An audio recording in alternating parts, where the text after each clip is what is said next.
Morning, everyone, and welcome to the Fife Property Show. Good morning, Karen. How are you? Good morning, I'm good, thank you. How are you? Yeah, I'm good. So, a new blog out, and it's Winter Wise Lettings. So, this is quite an important one because the time is now to get your Fife property rental ready for the winter and make sure it's legal and ready for the winter. So, Karen, winter is the time for most problems to arise with a rental property. Would you agree with that? Yes, when people start putting on their boilers and when the weather starts changing, it tends to be when we find the most issues arise in properties. Yeah, I know. Emergency call-outs, insurance claims rocket, mostly from water and weather damage. While your policies might cover these costs, the inconvenience of maybe like midnight phone calls, stressed out tenants, and urgent repairs is something that every landlord really wants to avoid. So this time of year, autumn, is the perfect time to plan for the colder months. It's already creeping in. We've had a few cold mornings this week. We've had a few frosty windscreens and things. So yeah, it's the perfect time to prepare for the colder months and get ahead of the elements and give your property a seasonal MOT as such and fix any minor repairs before they become a major headache. Um, would you say that's quite a good plan, Karen? Obviously, you might think it's something minor at this point, but if you leave it and we get into the depths of winter, it could become a bigger problem. Yeah, it's all about minimising the damage and the risk that can come from any issues such as this. Obviously, water ingress can be a bad one. It's not exactly the easiest. It can be easy to get rid of in the first place, but obviously then you have the water that's come into the property. So taking preventative steps to make sure that there's minimalising damage to the property is this is the ideal time to do it before the weather gets too bad. Yeah, definitely. Yeah, I think today we're going to cover everything from legal obligations to checks to make on your property, and the conversations to have with your tenants as well. And the blog itself covers all that, but we're going to talk through it today. And the first topic for conversation is visiting your rental property or property inspections. And the first step to make sure your rental property is ready for the rigours of winter is to go and actually see it and physically have a look at the property. To get the most out of a property visit, there are some guidelines for arranging and carrying out inspections. So let's go through a couple of them, Karen. So what would be the first thing, obviously, in obviously a property inspection? So obviously you need to get in contact with your tenant, give them suitable notice. So at least 24 to 48 hours a tenant will need for notice for an inspection. Give them a call, see if you can arrange something that's suitable with them and yourself. If you don't get them, obviously you send them a text, follow up with them. So, and once you've got confirmation for it, some people have quite a good relationship with their tenant, so they don't always have to be in because obviously quite a lot of tenants are working. So that can be quite an implication for them trying to get time out of work for an inspection. So if you have a good relationship and you have authorization from your tenant to go in, you can sometimes go in with keys. So the tenant doesn't always necessarily have to be there, but you do have to have consent for that. Yeah. So yeah, of course, making the actual appointment with your tenant, and like you say, they don't necessarily need to be there, but you need to make sure you've obviously been granted that permission to enter the property and carry out an inspection. Safety certificates and service contracts and things, particularly on boilers and heating systems at this time of year. How important are they, Karen? Very much so. So obviously you have to make sure your property is kept compliant every day. So obviously gas safety certificates, EICRs, all the safety certificates that we are required to have as landlords, they need to be kept up to date. So going in and carrying out these inspections is a good way to check that property smoke alarms are still in place, carbon monoxide detector still there, and make sure you have all your service plans in hand and up to date for the winter months. Yeah. And also, obviously checking inside the property and outside the property. And I think obviously thoroughly, but I think that the latter, obviously outside the property, especially at this time of year, is probably more important. We'll cover that a wee bit more as we go through, but obviously roofs and gutters and the exterior of the property is suitable to be protecting the property against the elements. That's a really important one. Um, Identifying any winter comfort measures and safety precautions your tenant needs to be aware of. Safety precautions, maybe the settings on your radiators if they're going to be out the property for a period of time through the winter months. Make sure they've got that that low setting so that the radiators and things are not going to, the pipe works and radiators and things aren't going to freeze up if the property's been left in idle for a few days or whatever through a cold period. Things like that. And confirm any advice and things with tenant in writing. Email is probably the best form to do that so that they have it to refer back to, and you both have a record of the conversations you've been having and the advice that's been passed along. Performing pre-winter checks can save you a whole lot of drama later on. More than that, it'll give you and your tenants both peace of mind and knowing that your rental property will stay warm and dry, whatever the weather may bring. And obviously where we live, that can be very unpredictable and at times can be quite rough through the winter season. So make sure your property is ready. And then that brings us on, I suppose, to the actual elements and protect against the elements, which is probably the paramount thing to think of as we approach this time of year. And unsurprisingly, given our climate, most home insurance claims over the winter are down to water finding its way into the property, either from weather damage at the actual time of maybe if there's a storm or bad weather, or simply that the property is another year older. Obviously, think about the age of your property, think about the age of the roof and the gutters and the rendering and things as well. Prevention is always cheaper and far less hassle than the cure. So check the property thoroughly, like I say, and there's a lot of different areas where you should really be concentrating on. Run us through some of them, Karen. Yeah, so obviously we've touched on it before, the external of the property is a key point when it comes to winter. Making sure that gutters, downpipes and drains are clear. You don't want to have any blocked pipes, so obviously any fallen debris, any fallen leaves, these are all things that could choke up the gutters and end up with water ingress. So these are things that are easy to fix, clearing out the gutters to make sure the water's running and is not seeping into the property. Yeah. Obviously roof coverings as well, including slipped tiles, slates, loose flashing and seals as well. So making sure that if you have a slipped tile on the roof, these are all things as well that tenants might not notice. So it comes back to doing these inspections of the property to make sure that these are things that you as a landlord or agent are paying attention to so they don't become bigger issues. These are things that, like you say in the inspection, these could all be picked up on from the ground doing a visual inspection. If there's loose tiles, cracked tiles, if there's overgrown gutters and things, these are easily picked up just by a walk around the property, a perimeter walk, and visually looking up at the gutters and the roof and things, which I'm sure you've had a lot of experience in the past doing inspections and things, Karen, and it's one of the main things that we do, especially at this time of year.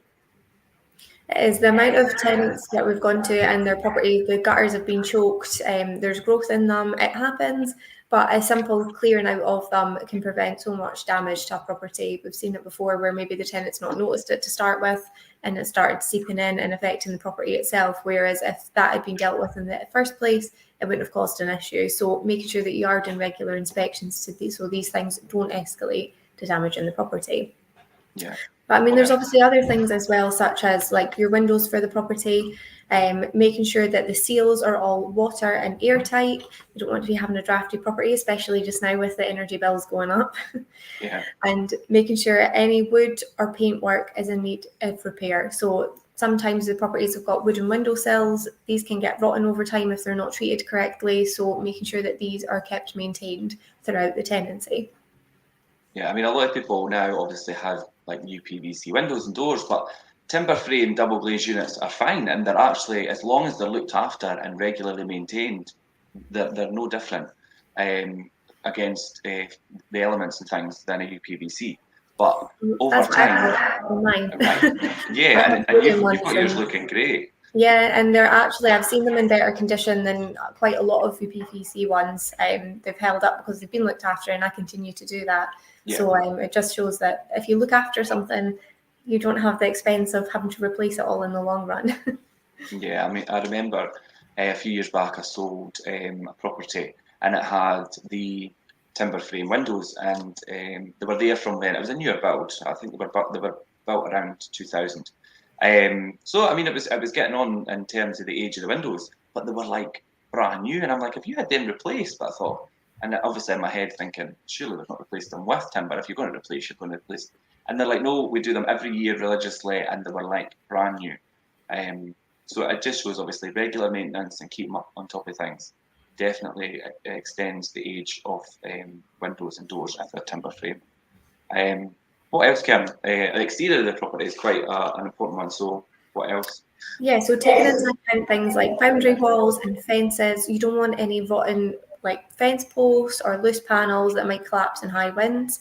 Obviously, when that comes around, it tends to be quite a few people get hit by their fences coming down. So you want to prevent that. So when it does come round, if that happens, you're not one of these people that are all trying to phone up tradesmen to get them to come and fix it, and you're in with the masses. If you've done that little preventative measure to start with and making sure it's looked after, if there is any issues, having it addressed before it becomes an issue and potentially takes down the whole fence.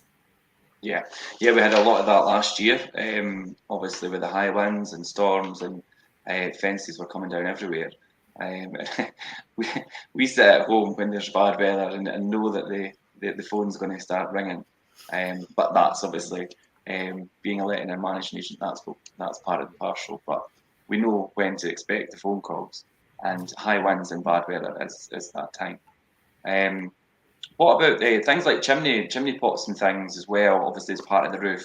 I think obviously fireplaces, and a lot of people have got these log burners, and so we see a lot of that now in properties, and they will get some serious use through the colder months. So make sure chimneys are cleared and cleaned out, or if they're not in use, that they're capped properly to stop rain coming down. We've seen that quite a lot over the years, Karen, that rain and water getting down the chimney stack, and then it starts to penetrate and ingress through the walls in the main rooms, which could be a problem. And obviously, render and cracks and holes and things in render outside is quite an important one. I've got one that we're dealing with just recently that I noticed, and there's a hole in that, and the recent rains got through. So that's something that's make sure obviously the smallest crack in your render could let water in. And then if it's letting water in through the colder months, it will freeze behind there and expand, and then that will really damage the render and the exterior of the property. So that's something to keep an eye on. But yeah, I mean, having all that sorted, and obviously your rental property and boosted your rental property's resilience against the elements, and minimise its potential for water damage and costly repairs. So that's definitely what that's going to put you in a good position if you've checked all these areas. I think that probably brings us on to the heating system, Karen, and obviously checking your hot water and your heating system. Obviously getting a call from your tenant at obviously an unheartly hour, which obviously we are aware of, that your rental property heating system doesn't work, or turning up for the spring inspection and find out that the condensation dripping from the mouldy ceilings, I mean, that's all part and parcel, and hardly a landlord's dream to come into. So your tenant might not always report that, although they should. So make sure that you're keeping on top of that. And you can minimise the risk and do preemptive checks. So run us through some of them, Karen. So ensuring the boiler is serviced and has enough pressure in it. 1 to 1.5 bars is normal, but refer to the manual's handbook to make sure that your boiler is at the right pressure. When you're moving a tenant into your property, making sure that they know how to top up the pressure as well. Obviously, boiler pressures can drop over time, especially if there's like the tiniest little pinhole leak could cause the boiler to drop pressure continuously.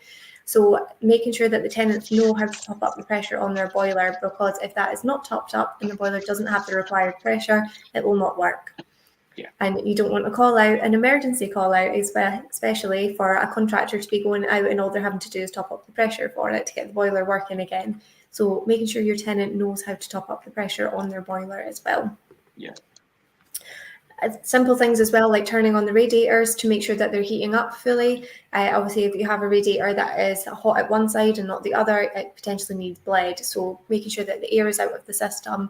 Again, this is a simple little thing that you could be showing your tenants how to do if they don't know how to do it already, to make sure that the radiators are working to their full capacity. Yeah, and I mean, you could get it's fairly easy, and it's expected of tenants to be able to do things like topping up the pressure and bleeding the radiators and things. They are fairly straightforward. We advise our tenants on how to do that as best we can. and you could pick up like the key for the radiator bleeding in your local hardware store, B&Q, obviously, and things like that. So it is fairly easy, and we do try and make sure that tenants all know how to do that. Because, like you say, if there's a call out to fix a problem like that, it's classed as user error. So yeah, make sure your tenants are aware of how to do that. What else, Karen? So looking at pipes under sinks, boilers, hot water tanks for signs of leaking, rust, and include the dishwasher and washing machine connections while you're there. So simple things like this will obviously prevent any leaks coming out and damaging the areas around them. Mm-hmm. Yeah, that I think pipe work and things quite important, especially under the boiler. Sometimes we get a lot of there's water leaking from under my boiler, and sometimes it's the valve or whatever. But yeah, to do a simple check there, and under the sink as well. I mean, these are common areas where leaks can be prone to occur. Yes. Um, As the weather turns as well, we're seeing you tend to get a lot of people that have issues with condensation in their property. yeah, So make sure that you're inspecting bathroom extractor fans to make sure they're not clogged and they're working as efficiently as they can, and check ventilation sources as well. You can speak to your tenants about preventing condensation and methods to do so. You can't make them use the heating, but you can help them ventilate correctly so they don't end up with a big repair bill. Nobody wants mold in their property, so making sure that steps are taken to avoid this and ventilating the property correctly will prevent this.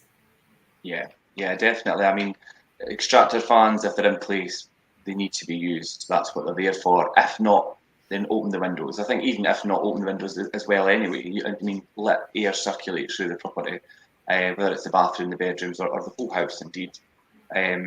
We see a lot of people try and close and things without the proper ventilation through the property, and it could cause issues, like you say, with condensation and mold, and left unchecked can lead to a bigger problem. So yeah, definitely ventilate the property is an important one. Fortunately, the days of frozen pipes are mostly behind us, as modern insulation and installation methods do prevent against that. But if your rental property has been exposed, has any exposed pipe work, then it could be at risk of freezing. If it's any mounted pipe work outside on the wall or things, then make sure they're wrapped, and you get this foam insulation and things now, which prevents from that. And I've seen a lot of it on properties now, and it seems to be par for the course, but it isn't always in place. So they're really important points to take into consideration as well. And that brings us on to look at safety and security. And whether your rental property is empty or occupied, it's most at risk from maybe intruders or things like that. During the winter months, we've got darker mornings, darker nights, and it gives people more opportunity to target properties. It is an unfortunate thing, but it does happen, so it's best to safeguard yourself. Both vacant homes and from tenants being at work while it's dark is a pretty vulnerable time for a property, regardless of where you are. So I think take these preventative measures is quite good. Even if the property is unfurnished, intruders will still cause damage if they try and get into a property, whether that's the locks on the doors or the windows, some of your permanent fittings, and they might obviously look to steal things like copper pipes. And do you know what I mean? So we're just talking about pipe work. If you've got exposed pipe work or pipe work internally, so it's well worth carrying out some checks to ensure your property is safe and secure. What kind of measures would that be then, Karen? So there's a few different measures that you can take. Double check that all the windows and locks work and make sure they are secure, making sure your tenants know how to use them as well. Test the locks on sheds and garages. These are particularly vulnerable, so make sure tenants are mindful of what they're storing in them. Obviously, just now there's a lot of people that have had enhanced their alarm system. Obviously, quite well, we know ourselves that ring doorbells can be quite handy. So there's a lot of people that have obviously invested in these, but maybe if you are cautious about it, you can try an alarm, including a keypad and movement sensors. So obviously these can be quite beneficial, especially if the property's sitting empty and there's not people in it checking it on a daily basis. Yeah. And cutting back any hedges that provide hiding places. Yeah, I mean it's a horrible thing to have to consider, but it's a fact of life. But I will, on a brighter note, I will say that of all the years that I've managed property, and I'm sure yourself as well, Kieran, I don't think we've had. I'm trying to recall a time where we've had a problem with burglary or intruders, and I don't think I can. Which is a good thing, obviously. Yeah, don't jinx it now. But yeah, that's a good thing, obviously. But it's still always good to safeguard. And whether that be maybe if you want to install some extra deterrents, maybe like motion censored lights at the front and the back entrances, sometimes if there's alleyways or if it's quite dark around the back of the property, and even just for the general tenant safety in terms of accessing the property and things as well. If it's dark outside, it's good to be able to have a light and things there. I know you get a lot of solar panels lights now as well, so just putting these little, they don't exactly cost a lot either, so popping them up on the property just gives your tenant a little bit extra security. They know that they're not trying to stumble in the dark and trying to find their keys. It lights it up, and obviously then you've got the security measure as well for if you are one of the unfortunate ones that has somebody coming and trying your door handles, they are lit up. Yeah, lights are quite a good one and a very good deterrent to have. Also, the amount of people that have got Ring doorbells now is quite is fastly growing. A Ring doorbell would probably be a tenant's thing to put in themselves, obviously. So from a landlord's perspective, I would probably say security lights is probably your best thing. If there's an alarm on the property, then that's good to utilise that.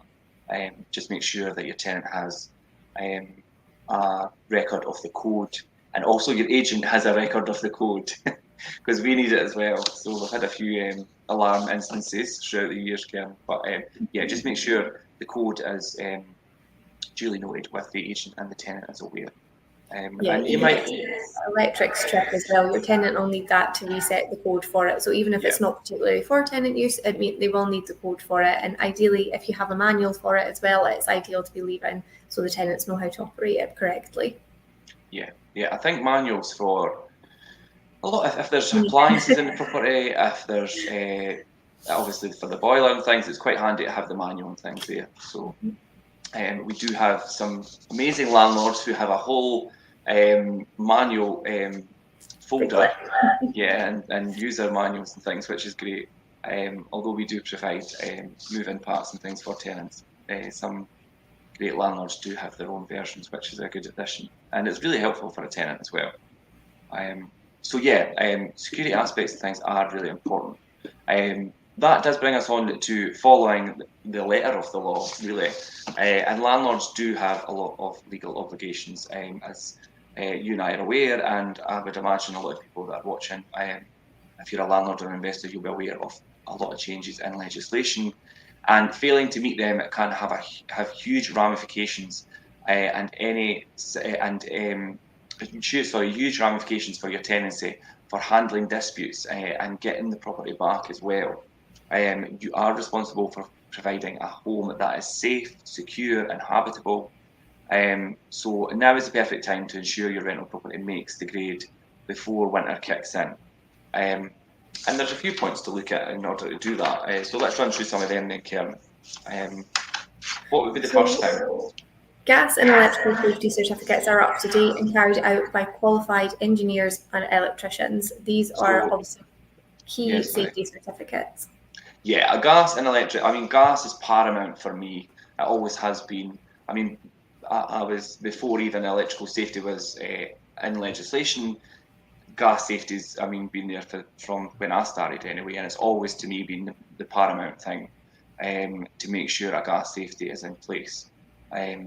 That's for any gas appliance in the property, not just the boiler. So if there's a gas hob, if there's a gas fire, that these are checked by a gas safe registered contractor. It used to be Corgi registered, but it's not. It's gas safe now.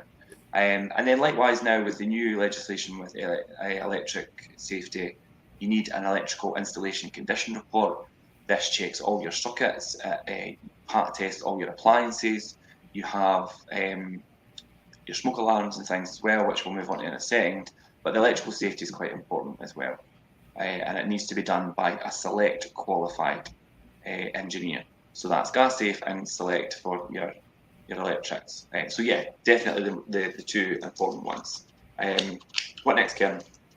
So making sure you have the correct alarms on the property. So you should have a carbon monoxide detector within the vicinity of the boiler, as well as any gas appliances. So if, for example, if you have a gas fire or a gas hob and your boiler's in a different room from them, you should also have a carbon monoxide detector in the vicinity of them. Yep. Making sure you have a heat detector in the kitchen, not a smoke alarm, and having a smoke alarm in any living space. So living spaces and hallways as well. So if you have a house or a maisonette, making sure you have a smoke alarm in the lower hall and upper landing, as well as any living space. And yeah, there's a sure bit. you're checking them when you're doing inspections at the property to make sure they're all working and they're interlinked. Yeah, so there's a bit of confusion still, although even they've brought in legislation for people's private residential properties with smoke alarms, that all properties, including private residential lets, need to have interlinked smoke alarms and heat detectors. And like you just run through there, Karen, the lower hall, upper halls, if it's got an upper hall, one in the main living area.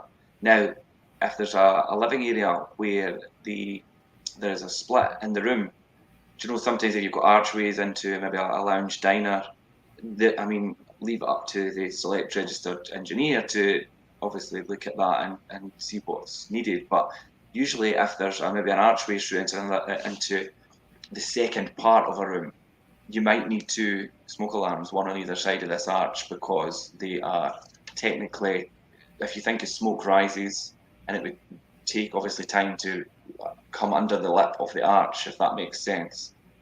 Obviously, I'm not a select engineer, but obviously through the years, that's what we've come up against.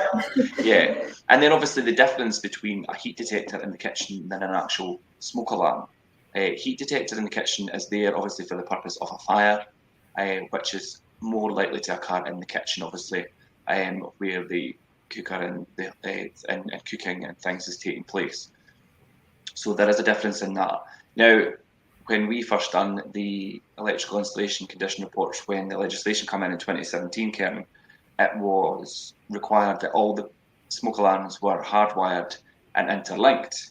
Now that's not the case anymore. That's changed, much to the dismay of some people who have got trunking running all over their ceilings.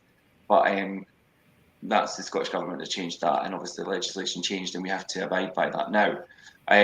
So they don't have to be hardwired now, Karen. No, they are all still have to be interlinked, but as long as they are interlinked remotely through a long life lithium battery. So, and you could have your electrician install these, or you can buy these obviously from B&Q hardware stores. They give you the whole pack, and it's 2 or 3 smoke alarms and the heat detector, and they all interlink and things as well. These are fine and these are compliant, but you will still need an electrician to come in and sign off the electrics, and they'll check that your smoke alarms are in line with the legislation and sign it off on the safety certificate as well. So that was your lesson on smoke alarms. But so smoke alarms are so important. Gas safety, smoke alarms, and obviously electrical certificate itself. Sorry, Kim. So what else? So making sure there's a hot and cold water supply and adequate sanitation. Mm-hmm. Making sure there is structural integrity of the building, ensuring sufficient natural light and ventilation for a property. Obviously, we've touched on the importance of ventilation. And maintaining and repairing the property, including the appliances and fittings. So keeping yourself, although you have rent coming in, making sure that you have a little budget set aside. So if anything does go wrong in the property, you have funds there to be able to fix it. These things always come up when you're least expecting them. So making sure you have that little safety egg of repair pot effectively to be able to deal with any maintenance issues in the property. Yeah. Let's go back. Hot and cold water supply. So surrounding obviously the obligations with hot water and things, I mean, there is going to be times through winter months where landlords and agents come up against maybe a boiler that has obviously broken down, it may need a part. I mean, what's the rules around obviously timescales in terms of if the boiler breaks down and there is no heat and hot water, what makes that an emergency, and what kind of timescale should you be working towards? So the timescale for this is as soon as possible. As soon as your tenant is on the phone reporting this, you should be getting an engineer out to look at it. Ideally the same day. Obviously, sometimes it doesn't happen until the next day, depending on the time that it's reported. But as soon as possible is when an engineer should be attending. Unfortunately, sometimes people are without heating on hot water due to parts having to come in for the boiler. Beneficial at these times if there's an electric shower in the property, because then the tenants still have a source of hot water coming in for it and are still able to have a shower in the meantime. But in these cases, you may still have to provide them with electric heaters so they have some source of heating in the meantime if it is below temperatures. Yeah, I think in terms of constituting an emergency, if someone has young dependents in a property and it's obviously we're in the winter and it's a certain temperature outside, if they have no heating and hot water, then that is an emergency. Or if an individual or people living in a property is elderly or of a certain age, and again the temperature's at a certain level outside, then these are emergency situations when it comes to heating and hot water, and should be acted upon within 24 hours, in my opinion. Now, there are occurrences where, like you say, if a boiler is broken down and it needs a part to be able to work again, and there's going to be a timescale for that part to come, then that process has to obviously let that process happen. As long as action has been taken to remedy the situation, then that's fine, and you're legally in a position where you're acting on it, and you've done so in a timely manner. Obviously, it isn't ideal as sometimes if there is a delay with a part or something. So, like you say, Kieran, it's good to have electric heaters or something, or some other source of heating that you could supply to the tenant to use in the meantime. We've got a lot of properties that now have these wall-mounted electric heaters or fires, which are quite nice, or other additional sources of heat. What I always think is good as well in a rental property is if we're at a situation where the boiler is broken down and there is no hot water, if you have an electric shower in the property, then there's still a source of hot water as well. So maybe an electric fire and an electric shower, so you've got that backup heating and hot water source. Would you agree that that's a good combination of things to prevent having a situation where there's no heat and hot water? It is. And obviously not a lot of tenants are in this situation, but there is properties that we have that have both an electric shower and a main shower in it. So we know these tenants are sorted either way. So it's quite handy if you have the opportunity to have a situation like that, it's good to have both in. But obviously if you are in a property that only has one bathroom, which a lot of people are, then obviously an electric shower is quite a handy shower to have in a rental property in case anything does happen with the boiler. Yeah, and you mentioned about the structural integrity of the building. I mean, that is something that's so important. It falls within the, wind and water type, really. And that falls down to what we spoke about with roofs being watertight and gutters being obviously clear to allow obviously water and things to flow. And rendering things as well. Renders are quite a common thing that I see happening, and I've seen happen over the years, where it's not classed as, there's a bit of render off the side of the wall, but if it's left, the damage it can cause internally, and I think a lot of people don't realise that. Maybe, I don't know whether it's maybe they're just not educated to the fact of what the results of that may be, or do you know what I mean, or just not got the knowledge that this is going to cause an issue on the inside, and you don't want water ingress coming through your walls and internally, because over a period of time that could result in quite a costly repair. Not just externally, but internally as well. Is that something you've come across over the years, Kim?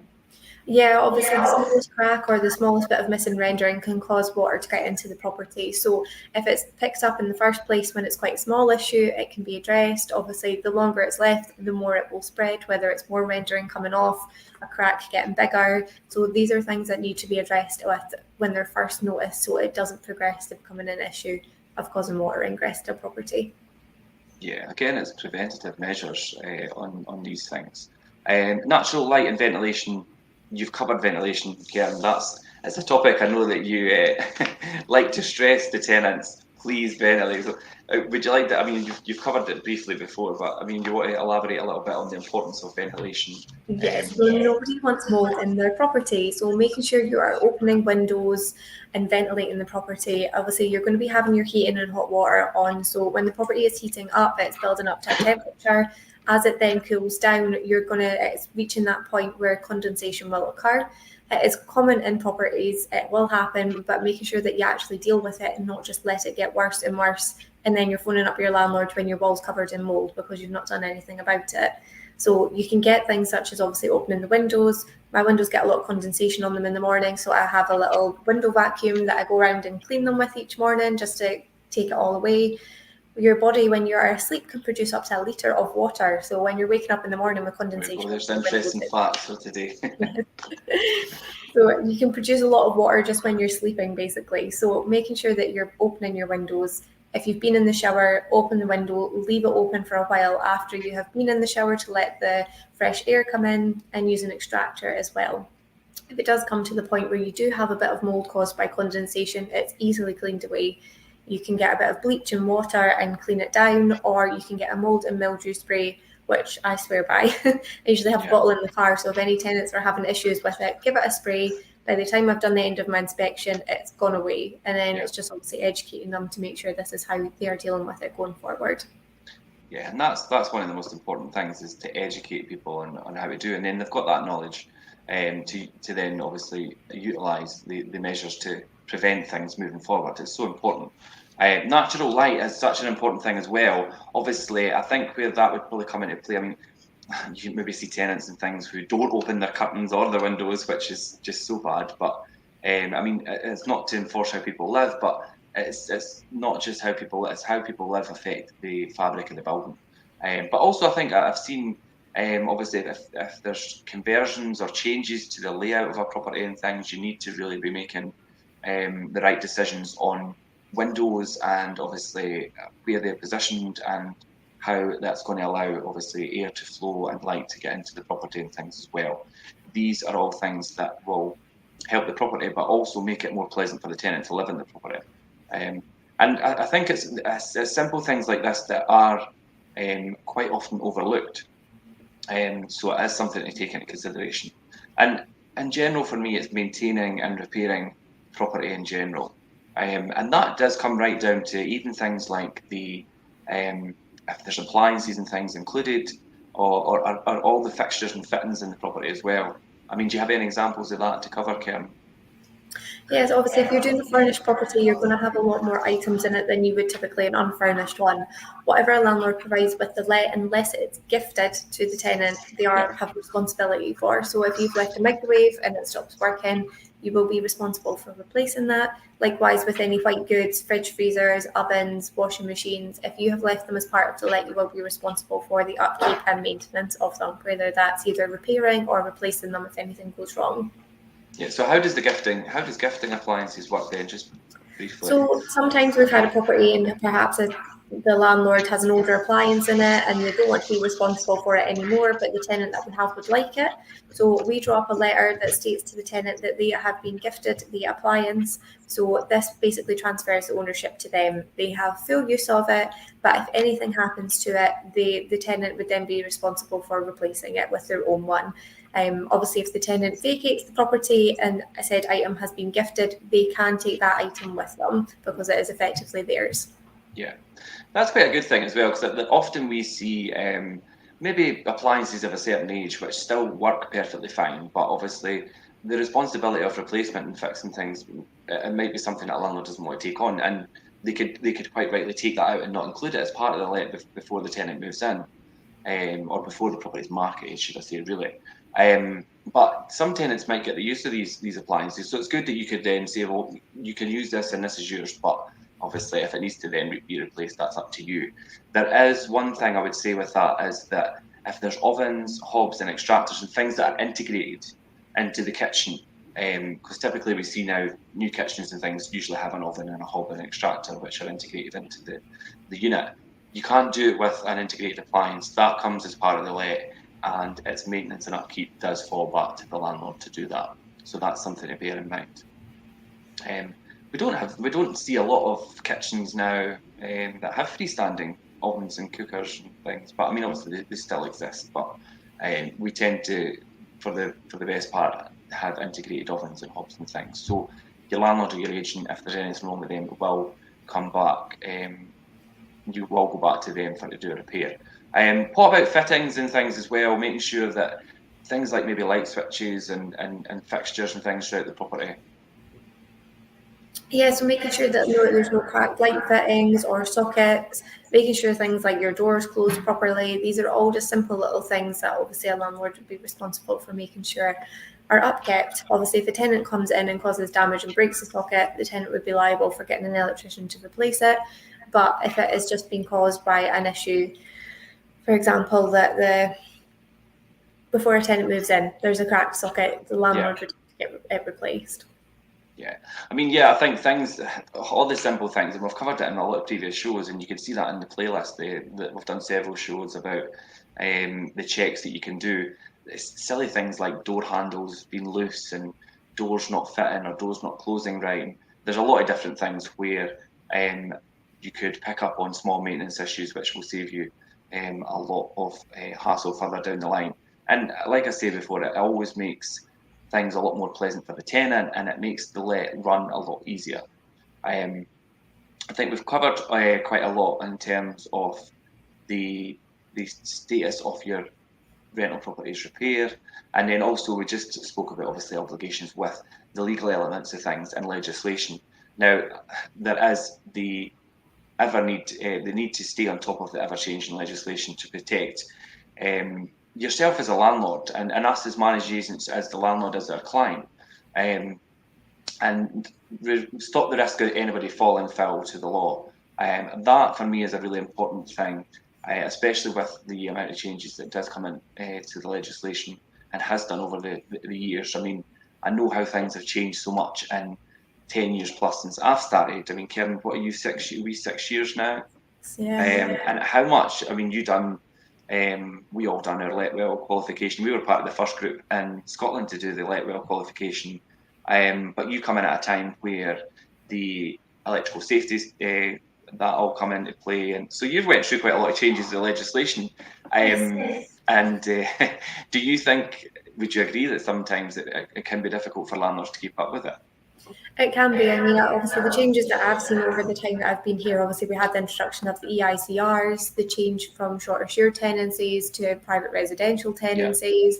Obviously, the change in smoke alarm regulations, increased safety certificates as well. So there's a lot to keep up with, and making sure that you are keeping up to date with it is such an important part of being a landlord, which is why it's beneficial to have a letting agent, because then you do not have to worry about it. You know, your letting agent should be the one that is keeping up to date with all the current legislation and making sure your property is kept compliant. Yeah, I think it's always really important to make sure you're up to scratch with your knowledge of the legislation. And if you don't have any knowledge of the changes and feel a wee bit maybe overwhelmed, then speak to your local agent, speak to ourselves. Feel free to message me or Karen. We would be happy to help. But I mean, we do that as part of our job. We do it day to day, and sometimes it's kind of just second nature to us. Sometimes to well, that's this and that's it. But and we take for granted that we have that knowledge, and sometimes it's forgetful that some people don't and don't keep up with the lettings legislation as much as we do.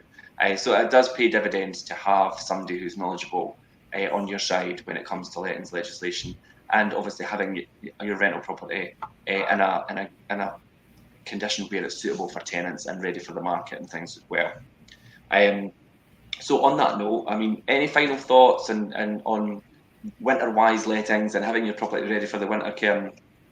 I think we've kind of covered that prevention is key, making sure that you're doing checks of the property, identifying any issues before they become a big issue. Yeah, I think, you see it like you hit on the nail. Prevention is key, especially as we approach into the really colder months. This is the perfect time to address any issues that you think may become worse throughout the winter months. Don't wait till it's an actual problem. Prevention is key.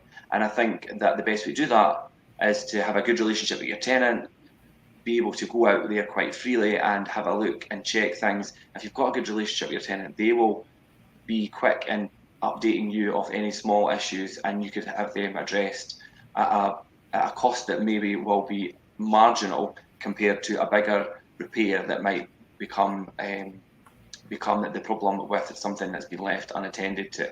So yeah, definitely. Prevention is key, Karen, I think, yeah. And have your property ready for the winter.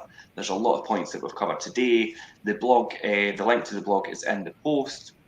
We also have, like I said, the playlist of the blogs and things.